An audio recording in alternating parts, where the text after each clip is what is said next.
morning. Thank you again for joining us for the 214th anniversary of Henry Wadsworth Longfellow's birth. I'm here at Mount Auburn Cemetery at Longfellow's grave, where he is surrounded by many of his family and elsewhere in the cemetery by many of his friends. Now, this morning we learned about Longfellow's travels in Florence. And I'd like to take just a moment to invite you to think about your own travels or a time when you made a cross-cultural connection that had an impact on your life. We know that Longfellow's travels had a tremendous impact on his life and his literary perspectives, and they really stuck with him, even later on when he preferred to stay a little bit closer to home here in Cambridge. Now this morning I'd like to read to you the Longfellow poem, Travels by the Fireside. Longfellow published this poem in 1875 in a collection he titled Masque of Pandora and Other Poems. And this collection included something of a travel theme. It included the poem The Old Bridge at Florence. But in Travels by the Fireside, Longfellow vividly conjures the ability of the written word to transport us anywhere in the world, to allow us to travel far and wide without ever leaving home.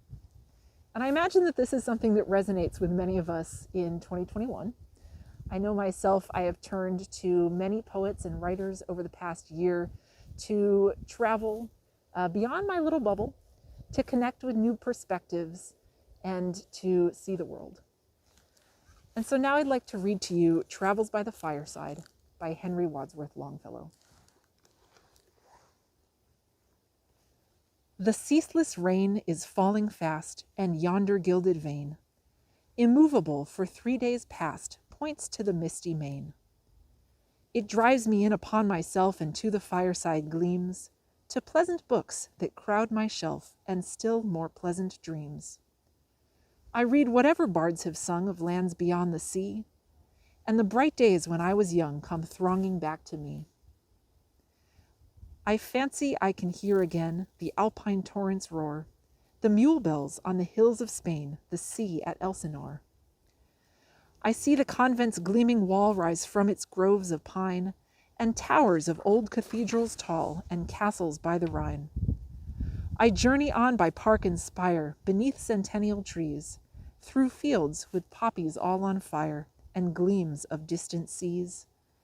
I fear no more the dust and heat, no more I feel fatigue, while journeying with another's feet, o'er many a lengthening league. Let others traverse sea and land, and toil through various climes. I turn the world round with my hand, reading these poets' rhymes. From them I learn whatever lies beneath each changing zone, and see, when looking with their eyes, better than with mine own.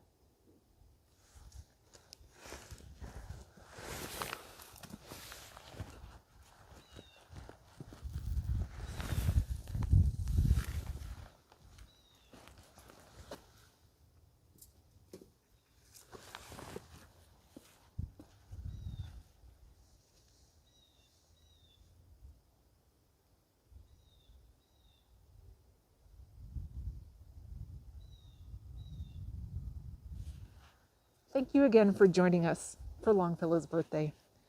I hope that you'll enjoy your own travels by the fireside, and that you'll be back with us next year for the 215th anniversary of Henry Wadsworth Longfellow's birth.